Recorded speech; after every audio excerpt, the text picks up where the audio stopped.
ಇನ್ನೊಬ್ಬರ ಯೋಗ್ಯತೆ ಅಳೆಯುವ ಕೆಲಸ ನಮ್ಮದಲ್ಲ. ಅದರ ಬದಲು ಇತರರ ಯೋಗ್ಯತೆಯನ್ನು ಗೌರವಿಸುತ್ತಾ ನಮ್ಮ ವ್ಯಕ್ತಿತ್ವವನ್ನು ಎತ್ತರಿಸಿಕೊಳ್ಳೋಣ.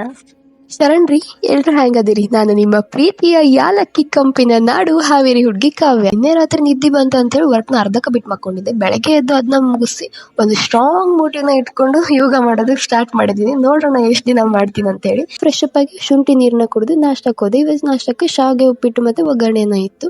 ಅದನ್ನೇ ನೂಡಲ್ಸ್ ವೆಜ್ ಬಿರಿಯಾನಿ ರೇಂಜಿಗೆ ಎಂಜಾಯ್ ಮಾಡ್ಕೊಂಡು ತಿಂದು ಮತ್ತೆ ಬರೆಯೋಕೆ ಕುಂತೆ. ಒಂಥರ ಹೆಂಗಾಗ್ಬಿಟ್ಟೈತಪ್ಪ ಅಂದ್ರೆ, ಬಿ ಎಡ್ ಅಂದ್ರೆ ಬರೆಯೋದು, ಬರೆಯೋದು ಅಂದ್ರೆ ಬಿ ಎಡ್ ಅನ್ನೋ ಥರ. ಕಾಲೇಜ್ ಹೋಗಿ ಬಂದು ಹೊಟ್ಟೆ ಹಸ್ತಿತ್ತು ಅಂತ ಹೇಳಿ ಜಂಕ್ ಫುಡ್ ತಿನ್ನೋದು ಬೇಡ ಅನ್ಕೊಂಡು ನೆನ್ಸಿದ್ ಕಾಳಿದ್ವು ಅದನ್ನ ತಿಂದೆ. ಒಂದು ಬುಕ್ ಇಸ್ಕೊಂಡು ಬಂದಿದ್ದೆ, ಅದನ್ನ ಓದ್ತಾ ಕೂತಿದ್ದೆ. ಅಷ್ಟರಲ್ಲಿ ಊಟದ ಟೈಮ್ ಆಯಿತು. ಊಟ ಮುಗಿಸಿ ರಾಗಿ ಅಂಬ್ಲಿನೂ ಕೊಟ್ಟಿದ್ರು.